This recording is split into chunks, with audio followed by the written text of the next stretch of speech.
Got a cool question from Eleanor. She and her business partner are exploring ideas in the wine market, so talking to vineyards, wineries, etc., and looking for problems that are important. So they've done a bunch of conversations, and the problem that Eleanor's having is that the data's all over the place. There's small mom and pop vineyards who are just doing it as a hobby. There's some that they know they have problems, they have no pricing power, but they also have no cash to invest in solving it. They don't see options. There's big ones that are being rolled up by corporates. So basically everyone agrees like, yeah, super tough industry. So how do you find the idea? How do you figure out what's going on? There's no guaranteed answer, but the way I would start it is to stop thinking of your customer segment as an industry and start thinking of them as a shared goal or worldview or situation or problem. So in the case of vineyards, one of the quotes from your customer research talks about a vineyard owner who wants to sell the business in 5 to 10 years. Okay, well, that's sharp. Like, that's probably someone who's more motivated to make changes. It doesn't matter what the solution is. What matters is because of that customer's goal, which is to sell the business, that's something you can anchor on. They kind of know that that's a valuable outcome, and they're probably more motivated to make changes. Where if someone's in the worldview, they've got the exact same vineyard, but they're in the worldview of it's a hobby. I don't really care. It's just something I do for passion.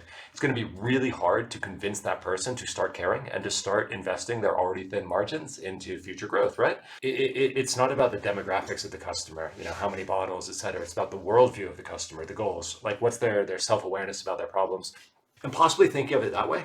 It might give you some leads. And sometimes the customer segment, they look very different from each other. Some are small, some are big. I saw this in universities. And the way we ended up segmenting universities is not by their size, but by whether they viewed themselves as top tier. And the what top tier universities do is they try to stay ahead by inventing best practices. Whereas mid tier follow best practices and lower tier universities are purely survival driven.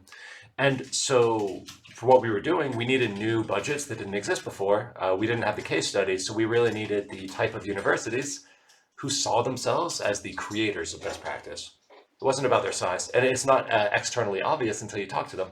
Maybe something like that is helpful with the wine also. Another anchor you might be able to get on is people who want to be award-winning wine creators, or people who already view themselves as award-winning wine creators, or people who view themselves as premium or not premium. Sometimes there's worldview hooks, and they value the improvement or they value the problem in a different way. I don't know. It's still murky, right? It's a tough industry. It's a tough industry because it's like the curse of small business, right? Thin margins, overworked owners who are not professional business people. They're kind of doing it out of passion. Typically, that is a hard segment to sell to because they're too focused on not losing money and not focused enough on what they stand to gain from improving things. They just suffer quietly through, and it's hard to get them to do what's best for them.